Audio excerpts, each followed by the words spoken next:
നിങ്ങൾക്ക് സമാധാനം. ഞാൻ ഷാഫി മൊയ്തു മഹറീസ. ഇംഗ്ലീഷുകാരെ പോലെ എങ്ങനെ ഇംഗ്ലീഷ് സംസാരിക്കാം, അല്ലെങ്കിൽ ഇംഗ്ലീഷുകാർ സംസാരിക്കുന്ന ഇംഗ്ലീഷ് എങ്ങനെ മനസ്സിലാക്കാം? ഇത് ഭാഗം 13. ഈ ഭാഗത്തിൽ നാം സംസാരിക്കേണ്ട അക്ഷരം K, ശബ്ദം K. മറ്റു ശബ്ദങ്ങൾ ഇല്ല. ശബ്ദമില്ലാത്ത അവസരങ്ങൾ ഉണ്ട്. നമുക്ക് K ഉൾപ്പെടുന്ന ചില വാക്കുകൾ ശ്രദ്ധിക്കാം. OK. ലോകത്ത് ഏറ്റവും കൂടുതൽ ഉപയോഗിക്കപ്പെടുന്ന ഇംഗ്ലീഷ് വാക്കുകളിൽ ഒന്നാണ് OK. ഓൾ കറക്റ്റ് അല്ലെങ്കിൽ ഓൾ റൈറ്റ് എന്ന അർത്ഥം വരുന്ന വാക്യത്തിന്റെ ചുരുക്കമാണ് OK. OK. മറ്റൊരു വാക്ക്, ചിത്രത്തിൽ കാണുന്ന ഈ മൃഗത്തെ എന്താണ് പറയാറ്? What you call this animal? Kangaroo എന്നാണ് ഉത്തരമെങ്കിൽ അത് തെറ്റാണ്. ഇത് പറയേണ്ടത് kangaroo. Kangaroo. Kangaroo. Kangaroo. Japanese martial arts നമ്മുടെ നാട്ടിൽ പൊതുവെ പറയുന്നത് കരാട്ടെ. ഇത് കരാട്ടെയല്ല, കറാറ്റി. കറാറ്റി. മറ്റൊരു വാക്ക് കിനറ്റിക്. കിനറ്റിക് എനർജി. ഇത് നാട്ടിൽ പഠിക്കുന്നതും പഠിപ്പിക്കുന്നതും കൈനറ്റിക് എന്നാണ്. Kinetic energy no. Kinetic energy. Kinetic. Kinetic. അടുത്ത വാക്ക് earthquake. മലയാളികൾ പൊതുവെ earthquake എന്നാണ് പറയാറ്. earthquake അല്ല, earthquake. earthquake. അടുത്ത വാക്ക് കിയോസ്ക്. കിയോസ്ക് എന്ന് പറയുന്നത് പൊതു പാർക്ക്, അതുപോലെ സ്ക്വയർ, അവിടെയൊക്കെ നിങ്ങൾക്ക് ഇരുന്ന് വിശ്രമിക്കാനുള്ള ചിത്രത്തിൽ കാണുന്ന രീതിയിലുള്ള കൊച്ചു കൂടാരങ്ങൾ കാണാം. ഇതാണ് കിയോസ്ക്. മറ്റ് കിയോസ്കുകളുമുണ്ട്. നമ്മുടെ നാട്ടിൽ ടെലിഫോൺ ബൂത്ത് എന്ന് പറയും. ബ്രിട്ടീഷിൽ ടെലിഫോൺ ബോക്സ്, അമേരിക്കയിലും ടെലിഫോൺ ബൂത്ത് എന്നാണ് പറയുന്നത്. ഈ ബോക്സ് കിയോസ്ക് ആണ്. അതുപോലെ ഇൻഫർമേഷൻ കിയോസ്ക്.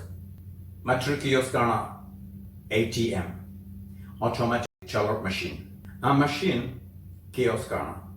എല്ലാ കിയോസ്കും ATM ആവണമെന്നില്ല. നിങ്ങൾക്ക് telephone bill, electricity bill, tax ഇതൊക്കെ പേ ചെയ്യാവുന്ന ഇത്തരം മെഷീനുകളുണ്ട്. അതും കിയോസ്ക് ആണ്. ചില രാജ്യങ്ങളിൽ വിസ ആപ്ലിക്കേഷൻ, പാസ്പോർട്ട് ആപ്ലിക്കേഷൻ ഇതെല്ലാം കിയോസ്ക് വഴി നിർവഹിക്കാം. കിയോസ്ക്. മറ്റൊരു കിയോസ്ക് ആണ് തട്ടുകട. എടുത്തു മാറ്റാവുന്ന കൊച്ചു ബോക്സുകളായിട്ടുള്ള കടകളുണ്ടെങ്കിൽ അത് കിയോസ്ക് ആണ്. Ice cream kiosk, popcorn kiosk, candyfloss kiosk. എന്നാൽ അതിന് വീൽസ് ഉണ്ടെങ്കിൽ, അതായത് തള്ളിക്കൊണ്ടുപോകാവുന്ന കടകളാണ് എന്നുണ്ടെങ്കിൽ അതിനെ കാർട്ട് എന്ന് പറയും. Ice cream cart, popcorn cart, candyfloss cart. ഇനി K എന്ന അക്ഷരത്തിന് ശബ്ദം ഇല്ലാത്ത അവസരങ്ങൾ ഏതൊക്കെയാണ്? പൊതുവെ എല്ലാവർക്കും അറിയാവുന്ന കാര്യമാണ്. വാക്കുകളുടെ തുടക്കത്തിൽ K വരികയും ശേഷം N വരികയാണെങ്കിൽ K ശബ്ദമുണ്ടാവില്ല. ഉദാഹരണം knackered. knackered എന്ന് പറയുന്നത് വളരെ ക്ഷീണിച്ച. I'm knackered എന്ന് പറഞ്ഞാൽ ഞാൻ വളരെ ടയർഡ് ആണ്. I'm naked എന്നായി പോയത്. naked എന്ന് പറഞ്ഞാൽ ഞാൻ വിവസ്ത്രനാണ് എന്നായി. I'm knackered. മറ്റൊരു വാക്ക് knocker. K എന്നിൽ തുടങ്ങുന്നു, Kക്ക് ശബ്ദമില്ല. നോക്കർ എന്ന് പറയുന്നത് നമ്മുടെ പഴയകാല തറവാട് വീടുകൾക്കൊക്കെ മുൻവശത്തെ വാതിലിന് മെറ്റൽ കൊണ്ടുള്ള ഒരു റിംഗ് ഉണ്ടാവും. പഴയ കാലത്ത് ഡോർബെല്ലിന് പകരം ഉപയോഗിച്ചിരുന്നത്. ഇത് മുട്ടിക്കഴിഞ്ഞാൽ പുറത്താള് വന്നിട്ടുണ്ട് എന്നറിയാൻ വേണ്ടിയിട്ട്. ഇന്ന് യൂറോപ്പിൽ ഇതൊരു ഫാഷനായിട്ട് പുതിയ വീടുകൾക്കും ഇങ്ങനെ വരുന്നുണ്ട്. നോക്കർ. അടുത്ത വാക്ക് നീ ക്യാപ്പ്. നീ ക്യാപ്പ്. കാൽമുട്ടിലെ അസ്ഥി. ഇതിന്റെ അഫീഷ്യൽ വേർഡ് അഥവാ ഡോക്ടേഴ്സ് ഒക്കെ സംസാരിക്കുമ്പോൾ പച്ചല. പച്ചല. ചിത്രത്തിൽ കാണുന്ന ഈ രീതിയിലുള്ള കീച്ചെയിൻ കണ്ടിട്ടുണ്ടോ? ഇതിൽ പലതരം ഉപകരണങ്ങളുണ്ടാവും. Knife, scissors, screwdrivers, sharpener തുടങ്ങിയവ. ഇതിന് പറയുന്ന പേര് Swiss army knife. Swiss army knife, ചുരുക്കി ആർമി നൈഫ് എന്നും പറയാറുണ്ട്. സ്വിസ് ആർമി നൈഫ് എന്ന് പറയാൻ കാരണം സ്വിറ്റ്സർലാൻഡ് ആർമിയാണ് ആദ്യമായിട്ട് ഇത് ഉപയോഗിച്ചു തുടങ്ങിയത്. Swiss army knife. ഇപ്പോഴും നൈഫ് എന്ന് വരുമ്പോൾ KN വന്നു, പക്ഷേ Kക്ക് ഉച്ചാരണമില്ല. ഇനി KN എന്നത് ചില വ്യക്തികളുടെ പേരിന്റെ തുടക്കത്തിലാണ് വരുന്നത്, അല്ലെങ്കിൽ സ്ഥലനാമങ്ങളുടെ തുടക്കത്തിലാണ് വരുന്നത് എന്നുണ്ടെങ്കിൽ ഉച്ചരിക്കാനും ഉച്ചരിക്കാതിരിക്കാനും സാധ്യതയുണ്ട്. ഉദാഹരണം, മുൻ അമേരിക്കൻ പ്രസിഡന്റ് ഡൊണാൾഡ് ട്രംപിന്റെ മൂന്നാമത്തെ ഭാര്യയുടെ പേര് മെലാനിയ കനൌസ്. മെലാനിയ കനൌസ്. ഇതിൽ കനൌസ് എന്നത് അവരുടെ ഫാമിലി നെയിം ആണ്. K എന്നിൽ തുടങ്ങുന്നു, K ഉച്ചരിക്കണം.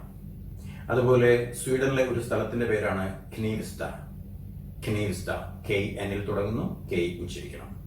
ഇനി വാക്കുകളുടെ തുടക്കത്തിൽ KN വരികയും ആ വാക്കുകളുടെ കൂടെ പ്രിഫിക്സ്, ഉപസർഗം, സഫിക്സ്, പ്രത്യയം അല്ലെങ്കിൽ സംയുക്ത പദങ്ങൾ, കോമ്പൗണ്ട് വേർഡ്സ്, ഇങ്ങനെ പദങ്ങൾ ചേരുമ്പോൾ ചിലപ്പോൾ KN എന്നത് അകത്തേക്ക് പോകാം, തുടക്കത്തിൽ എന്നുള്ളതിൽ നിന്ന് അകത്തേക്ക് പോകാം. അപ്പോഴും ഈ K ഉച്ചരിക്കില്ല. ഉദാഹരണം നിറ്റിംഗ്. നിറ്റിംഗ് എന്ന് പറയുന്നത് ചിത്രത്തിൽ കാണുന്ന രീതിയിൽ ഉടുപ്പും മറ്റും കട്ടിയുള്ള നൂലുപയോഗിച്ച് നെയ്യുന്നതിനെയാണ്. വിദേശ രാജ്യങ്ങളിലൊക്കെ അമ്മൂമ്മമാരുടെ സമയം ചെലവഴിക്കാനുള്ള ഒരു വഴിയാണ് നിറ്റിംഗ്. ഇങ്ങനെ നിറ്റിംഗ് ചെയ്ത രണ്ട് ഭാഗങ്ങൾ, രണ്ട് നിറങ്ങളാവാനുണ്ട്, ഡിസൈൻ രണ്ട് വലിപ്പത്തിലുള്ളത് കൂട്ടി യോജിപ്പിക്കുന്നതിനെ പറയുന്നത് ഇന്റർനെറ്റിംഗ്. ഇന്റർനെറ്റിംഗ്, ഇന്റർ എന്ന വാക്ക് ചേർന്നു, അപ്പോൾ KN അകത്തേക്ക് പോയി. അപ്പോഴും ഇതിന്റെ റൂട്ട് വേർഡ് KN തുടങ്ങുന്നത് കൊണ്ട് തന്നെ K ഉച്ചരിക്കില്ല. ഇന്റർനെറ്റിംഗ്. ഇനി അല്ലാതെ രണ്ട് വാക്കുകൾ ചേരുമ്പോൾ KN അടുത്തു വന്നാലോ? ഉദാഹരണം വീക്ക്, ആഴ്ച, നൈറ്റ്, രാത്രി. Week night. നാം വീക്ക് ഡേയ്സ് എന്ന് പറയാറുണ്ടല്ലോ, പ്രവൃത്തി ദിവസങ്ങൾ. അതുപോലെ ആ ദിവസത്തിന്റെ രാത്രിയാണ്, പ്രവൃത്തി ദിവസങ്ങളിലെ രാത്രിയാണ് വീക്ക് നൈറ്റ്. ഒറ്റ വാക്കാണ്. ഇവിടെ KN അടുത്തു വന്നു, പക്ഷേ ഉച്ചരിക്കണം. ഇത് വീക്ക്, നൈറ്റ് എന്നീ രണ്ട് വാക്കുകളാണ് കൂടിച്ചേർന്നത്, അതുകൊണ്ട് വീക്ക് നൈറ്റ്. എന്നാൽ KN തുടങ്ങുന്ന ഒരു നൈറ്റ് ഉണ്ട്. ആ നൈറ്റ് എന്ന് പറയുന്നത് കുതിരപ്പടയാളി, യോദ്ധാവ്, അതുപോലെ ചെസ് ബോർഡിലെ കുതിര എന്ന കരു, ഇതെല്ലാം നൈറ്റ് ആണ്. അതുപോലെ യൂറോപ്പിലെ ചില പദവികളുണ്ട് നൈറ്റ്, അതിൽ K ഉച്ചരിക്കില്ല, നൈറ്റ്. ഇനി ഇന്ത്യയിൽ മാത്രം ഉപയോഗിക്കുന്ന ചില വാക്കുകൾ ശ്രദ്ധിക്കാം. കോ ബ്രദർ, കോ സിസ്റ്റർ.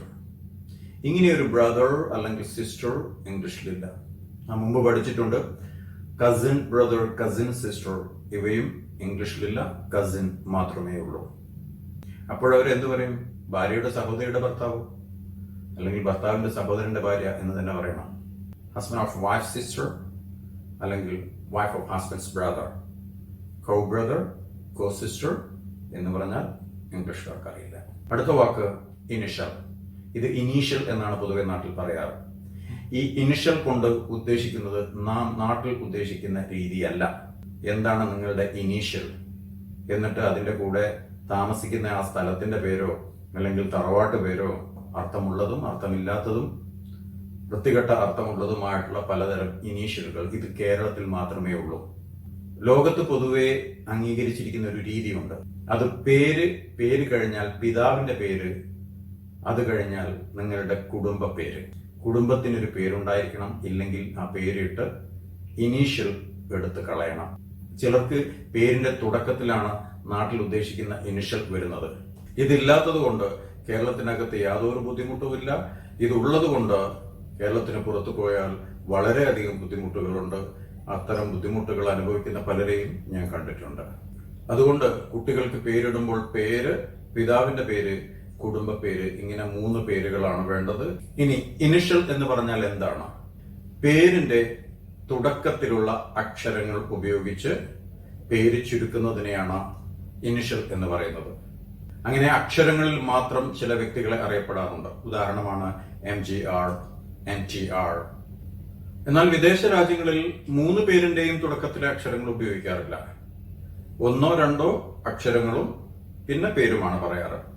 ഉദാഹരണമാണ് JK rolling, Joan Kathleen rolling, JK rolling. Harry Potter എഴുതിയ എഴുത്തുകാരി. George W Bush. ഇങ്ങനെ പേരുകൾ അക്ഷരങ്ങളിലേക്ക് ചുരുക്കുന്നതിനെയാണ് ഇനിഷ്യൽ എന്ന് പറയുന്നത്. അല്ലാതെ നമ്മുടെ നാട്ടിൽ ഉദ്ദേശിക്കുന്ന ഇനീഷ്യൽ എന്ന സമ്പ്രദായം കേരളത്തിൽ മാത്രമേ ഉള്ളൂ, ലോകത്തെവിടെയുമില്ല. ഇന്ത്യയിൽ തെറ്റായി ഉപയോഗിക്കുന്ന മറ്റൊരു വാക്കാണ് പിക്നിക്. പിക്നിക് എന്നാൽ ഉല്ലാസയാത്ര ആണെങ്കിലും എല്ലാ ഉല്ലാസയാത്രകളും പിക്നിക് അല്ല. പിക്നിക്കിൽ നിങ്ങൾ കൂടെ ഭക്ഷണം കൊണ്ടുപോകണം. നിങ്ങൾ പോകുന്ന സ്ഥലത്ത് വെച്ച് ഭക്ഷണം കഴിക്കണം. എന്നിട്ട് അന്ന് തന്നെ തിരിച്ച് വീട്ടിലെത്തണം. ഇതാണ് പിക്നിക്. ഭക്ഷണം കൊണ്ടുപോകാതെ ഒരു ദിവസം കൊണ്ട് അവസാനിക്കുന്ന ഒരു യാത്രയാണ് എന്നുണ്ടെങ്കിൽ നമുക്ക് ഔട്ടിംഗ് എന്ന് പറയാം. ഇതിനേക്കാൾ കുറച്ചുകൂടെ വലിയ യാത്രയാണ് എക്സ്കർഷൻ.